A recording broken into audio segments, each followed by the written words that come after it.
want you for the Rick and Dave's Comic Book Hour, starting now. Welcome to the Holmes County Art Group meeting tonight. Our special guest, Chris Yambar, is going to speak, and he's going to instill in us all kinds of words of wisdom and whatnot. So thanks for all showing up.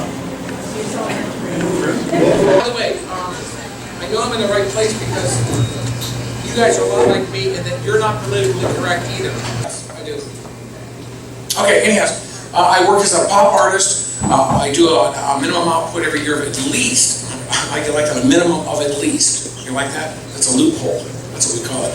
Of 100 paintings a year. I paint a lot of rock stars, celebrity types, chairs, politicians, liars, cheats, Baptists. It doesn't matter, whatever I'm interested at the moment, that's what I paint.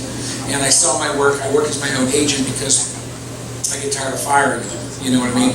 Most art agents want to dress up like Duran Duran and eat cheese.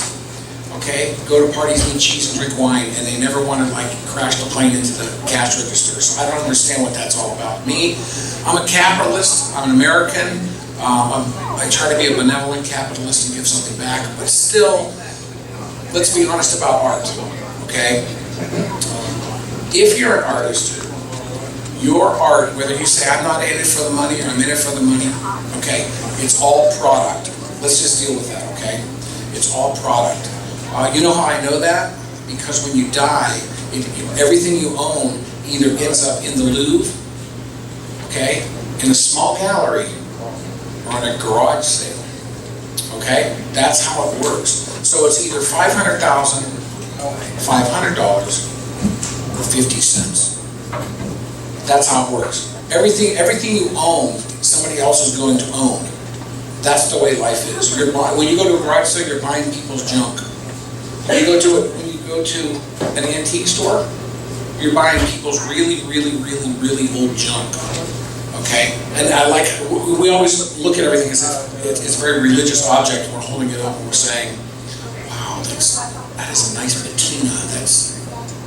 Wow, that's beautiful. That would look so nice on the mantle. Now, if we could flash back 60 years to when Yoder put it up at the curb, okay, he would say, this doesn't work anymore, this is crap. Okay, there it is. But right now, you add 60 years to whatever you put at the curb and suddenly it has value. But yet we treat our elderly like we want to put them up at the curb and they have no value. So I don't know where that comes from. There's a mixed thing. So I think it's safer to be an inanimate object than a living, breathing creature. Do you follow me on that? Of course you don't.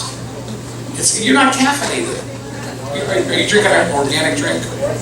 There it is. Okay. There you go. I paint like a madman. I love color. After 1,600 paintings, I decided to take a break. I'm at about 2,700 right now, okay, because I just never learned my lesson, neither did anybody else. And at 1,600 paintings, my wife said, I want you to do something, I want you to take a break, you're kind of burning out. Take some time off for yourself, or do something you really want to do and relax. So I did.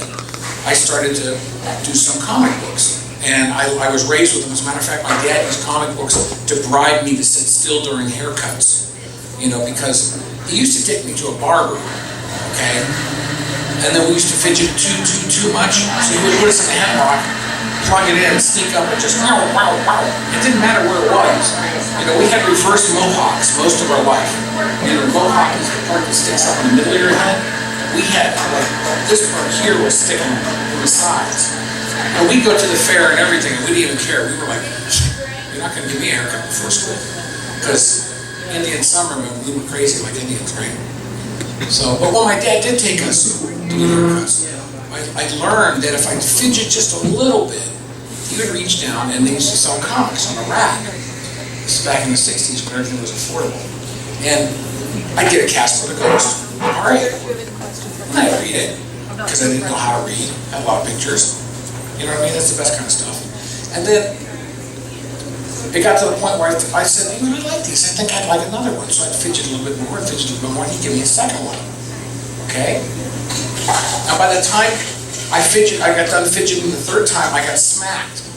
Or got the strap in the car, which I probably deserved. You know, that's the way it was. Oh, when you were allowed to actually raise children? You know what I'm saying? So, all right, there you go. And by raising children, I mean R-A-Z-E, raising children, because some of these kids have no respect for nothing. So I'm just saying, I'm putting it out there. I was one of them, and look what happened to me. So there you are.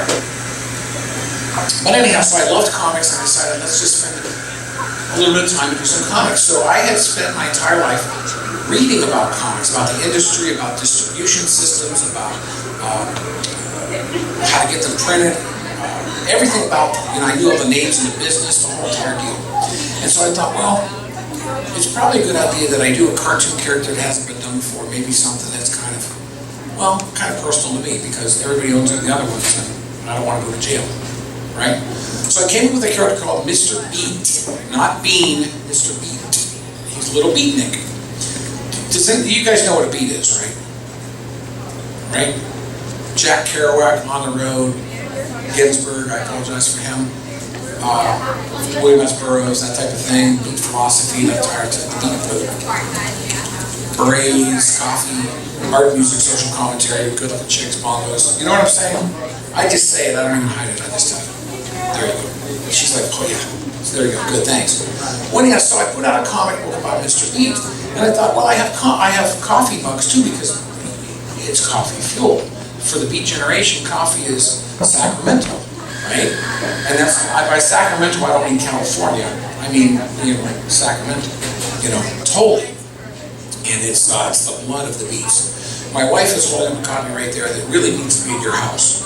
Okay, there you go. So Mr. Beat and I decided we were going to go around the United States and sell these things. I printed like a couple thousand of these and had them done right, and then I had them distributed into comic book shops around the United States. And cut like 45 minutes out of it just on that process alone. And people were starting to buy the things. It was a coffee boom. Mr. Beat is 21 years old this year, so he's finally legal. You know what I'm saying? A beatnik that's legal. Are you kidding me? Call the police. So that's not supposed to happen. They call that selling out. You know what I mean? When the man becomes a man, that's the deal. You're the saw, you're the other guy, authority figure. Okay. This thing started to take off. So I kept on making more shirts, making new mugs, printing new comics, making new comic books up, shaking more hands. And every time I would meet somebody who was involved in the industry, I handed them a Mr. Beat coffee mug. It was like my handshake. Well, you know what's great about doing all the homework, knowing what you're doing, putting your money where your mouth is, doing all the research, and knowing how to market things and not being afraid to talk to people, but shaking people's hands. Because this is really your business. This right here, this is your business. Hey, how you doing? My name's Chris Yambar. How are you doing? So how long have you been cross-dressing? You just, to the oldest guy in church, that's the stuff. You want to be remembered.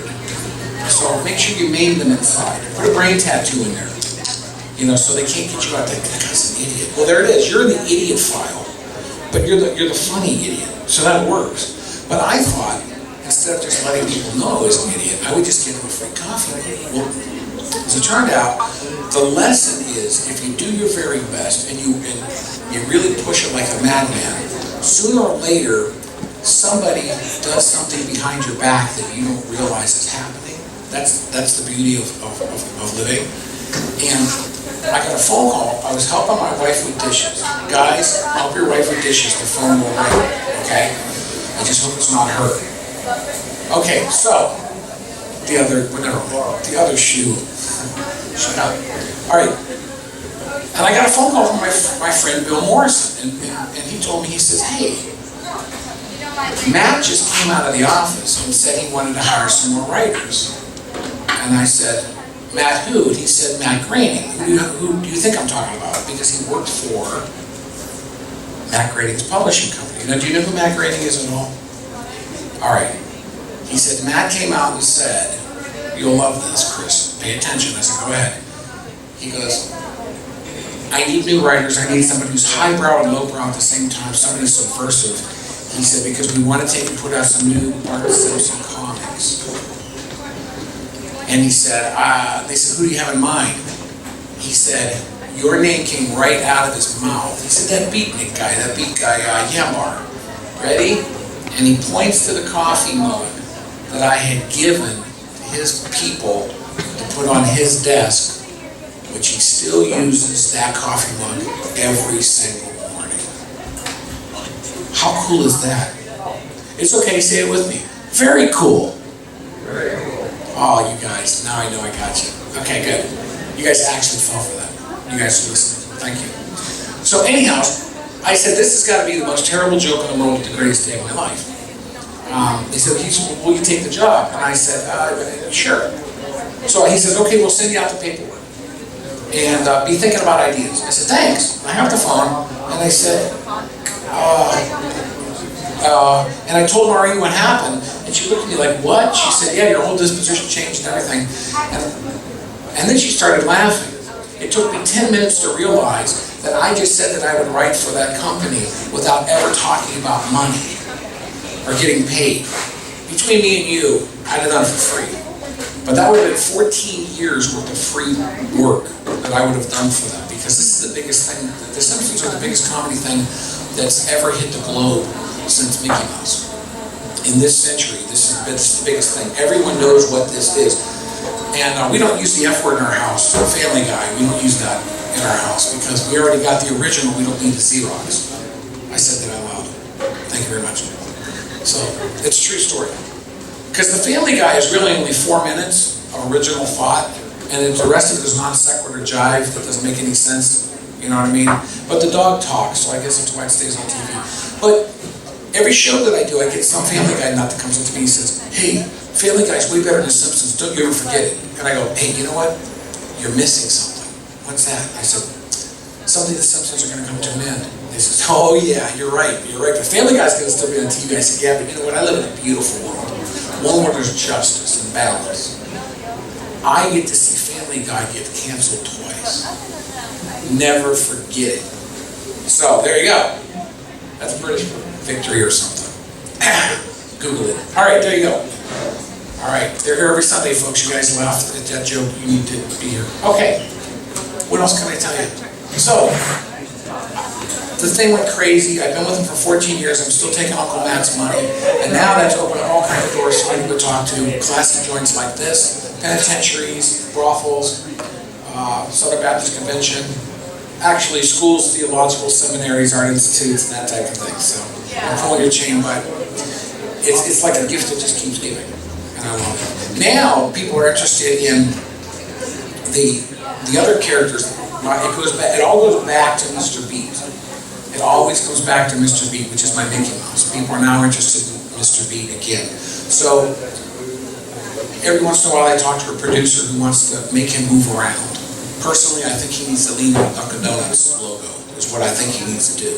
Because there's nothing cooler than a pool hat. Oh, I shouldn't be saying that here.